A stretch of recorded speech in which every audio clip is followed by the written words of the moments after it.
ಹಬ್ಬಕ್ಕೆ ತಂದಿದ್ದಂತಹ ಸಿಹಿ ಗೆಣಸನ್ನ ಯಾರು ತಿಂತಾ ಇಲ್ಲ ಅಂತ ಅಂದರೆ ಈ ರೀತಿಯಾಗಿ ಒಂದ್ಸಲ ಹೋಳಿಗೆ ಮಾಡಿ ನೋಡಿ. ಒಂದು ಹೋಳಿಗೆನೂ ಸಹ ಉಳಿಯೋದಿಲ್ಲ, ಅಷ್ಟು ಸಾಫ್ಟಾಗಿ ರುಚಿಯಾಗಿ ಬರುತ್ತೆ.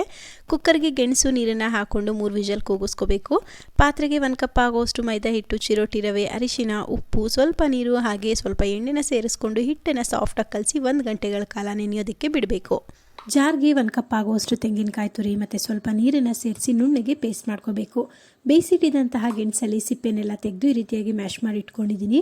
ಪಾಕ ಮಾಡೋದಕ್ಕೆ 1 ಕಪ್ ಆಗುವಷ್ಟು ಬೆಲ್ಲ, ಸ್ವಲ್ಪ ನೀರನ್ನು ಸೇರಿಸ್ಕೊಂಡು ಬೆಲ್ಲ ಕರಗದ ಮೇಲೆ ಒಂದ್ಸಲ ಫಿಲ್ಟ್ರ್ ಮಾಡಿ ಬೇಯಿಸಿಟ್ಟಿದ್ದಂತಹ ಗೆಣಸನ್ನು ಸೇರಿಸ್ಕೊಂಡು ಸ್ವಲ್ಪ ಗಟ್ಟಿ ಆಗೋವರೆಗೂ ಬೇಯಿಸ್ಕೋಬೇಕು. ನಂತರ ರುಬ್ಬಿಟ್ಟಿದ್ದಂತಹ ತೆಂಗಿನಕಾಯಿನ ಸೇರಿಸ್ಕೊಂಡು ಅದರಲ್ಲಿರುವಂತಹ ಮಾಯಿಶ್ಚರ್ ಎಲ್ಲ ಕಡಿಮೆ ಆಗೋವರೆಗೂ ಬೇಯಿಸಿ ಸ್ಟವ್ನ ಆಫ್ ಮಾಡಿಕೊಂಡು ಸ್ವಲ್ಪ ಗಸಗಸೆ ಹಾಗೆ ಏಲಕ್ಕಿ ಪುಡಿನ ಸೇರಿಸ್ಕೊಂಡ್ರೆ ನಮಗೆ ಹೂರಣ ರೆಡಿ ಆಗುತ್ತೆ.